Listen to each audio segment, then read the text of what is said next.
Hello everyone, just got to LA. We are here for the races this weekend. Sound Running is putting that on, so it's awesome. Unfortunately, I will not be racing. I'm pretty upset, but I've come to terms with it. Well, we'll see how well I've come to terms with it when I'm actually dealing with it on Saturday, but at the moment I feel like I'm kind of at peace with everything. I've had a couple weeks to let it sink in that I won't get to race, and while it sucks, I'm coping with the suck. I'm just sitting here in the suck, and it sucks, but hey, I'm alive, still kicking, so that's good. Always a positive to be alive. Yeah, anyways, I wanted to do a little bit of a video just updating everyone on what's going on with me. I haven't been posting the last couple weeks really, and that's just because I didn't know what was going on. I knew that I was in pain and something was wrong, but I didn't have any conclusive results. But I finally got an MRI a couple days ago and I got my results back, and so now I can actually make a plan and figure out what's going on and what my goals are as far as coming back and when's a realistic time to be running and racing again. And it's nice to have answers is basically what I'm saying.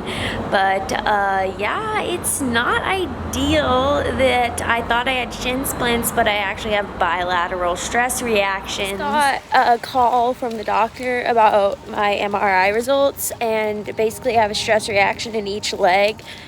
I wasn't super upset about it. It's kind of what I expected, I was glad that I had some clarity, but I texted my dad and was like, oh, got my MRI results. I have 2 stress reactions, but that's not too bad.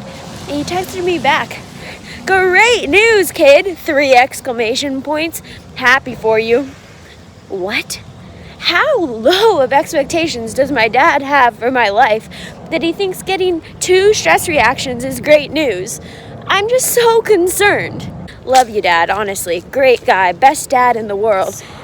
I'm really glad that I stopped running and they're not stress fractures, because I've had those before and it requires a lot of time off, whereas this hopefully will be good to go in 6 weeks total. I've already pretty much not been running for 3, so I'm at least halfway done, I think. So that's positive. I'm glad that I am now an injury expert and I know what it feels like when you're starting to get a stress fracture, and I stop. I don't let it happen. Yeah, unfortunately I know way more about injuries than I'd like to, but that does give me the advantage of being able to give advice on how to cope with injuries really well. And so that's what I'm gonna do in this episode of my YouTube channel. I don't think they're called episodes, but that's what I'm gonna call them, because I'm new to YouTube and I get to make my own rules for what I wanna call my own stuff. So it's gonna be an episode. So yeah, let that sink in. Okay, so my roommate in college, Maddie Hall, and I decided that dealing with an injury is a lot like dealing with a breakup or some sort of tragic event in your life, which is why you have to go through the 5 stages of grief.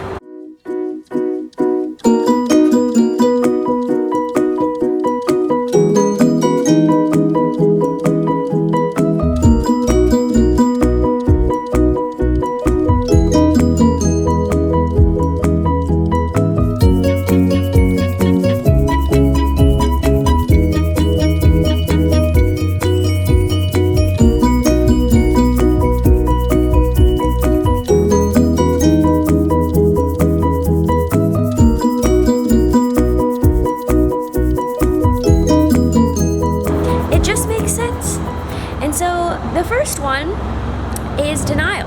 And now trust me, I went through that with this injury. I was like, oh, it hurts, but I'll get some treatment and I'll be good to go with running. It's shin splints, it's nothing serious. Oh my gosh, I haven't had shin splints since middle school. It's so funny. I can't believe this is happening. Anger. After denial comes anger. I went through that phase as well. I was just upset. I mean, the main thing for me, because I'm a pretty analytical, like logical person, the main thing for me was like, I want to know why this happened. Why did this happen to me? Am I a bad person? Is the world against me? What did I do? I feel like I was training well, I was getting treatment, I was eating well, I was having my protein shake. I had that every day.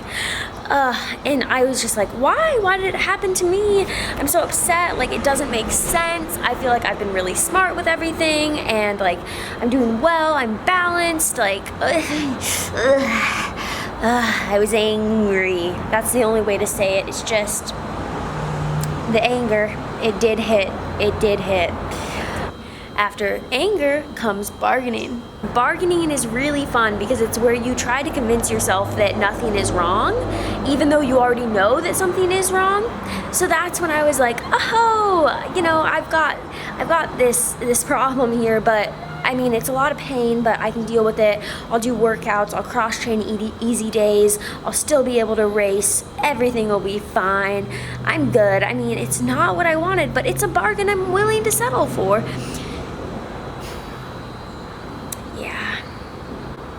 Yeah, that did not happen.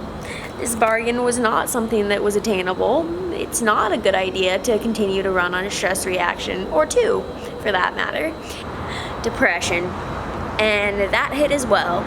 I also went through depression pretty quickly. I generally go by the rule when I have a bad race, I have 24 hours to feel bad about it. And I decided I got 24 hours to feel really sad about this, and then I just kind of needed to move on because I was just gonna bring everyone down around me. And also, like, letting myself be depressed doesn't make me feel better. I think there is something to giving yourself a day or maybe a couple days to feel really sad and just be like, my life sucks and it's unfair and why did this happen to me and I'm sad.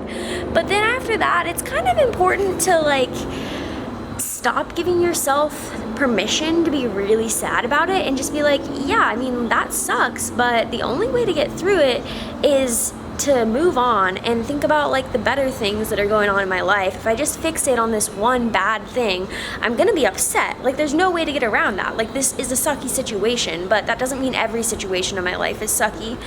And so I moved past it pretty quickly, although it did occur. I was pretty depressed, but like I said, it was about a day, and I can deal with a day. And then after depression comes acceptance. Acceptance isn't always great. I mean, it just basically means you accept that you don't like the situation, but it's happening and it's what is, and this is your life now. But yeah, I went through depression into acceptance pretty quickly because I was like, I'm very sad, and I'm very sad because this is what's happening, and I accepted it. And it was not a high moment for me, but here's a little clip. Did you vlog your workout? Yeah, hey guys, the workout went well. I ran the warm-up, then I came to do it on the elliptical, and I lasted 33 seconds. So I feel good about the day. Yeah. I'm just gonna start drinking now. It's 11:53. I've never started before noon, but today seems like a good day for it, am I right? So honestly, I feel like this is anger, depression, and acceptance all in one. The stages are fluid, you know, you might go forward and then go back to another one, experience two at the same time. I'm not here to tell you how to grieve. I'm just telling you what might happen and what's normal to feel around an injury. You need to grieve. You're losing running. Running is a huge part of your life. I mean, I'm sad when I can't run. I love it. It's a sad situation. But anyways, acceptance has now found me, and I now also have some closure with this MRI and knowing exactly what's going on.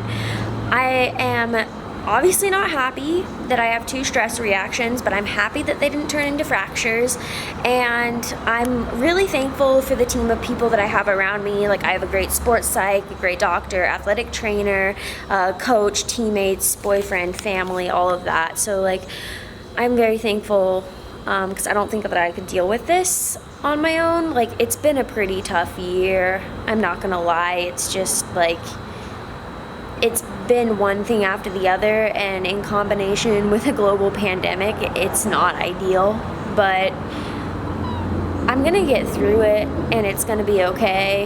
And I mean, that's pretty much all for now, folks.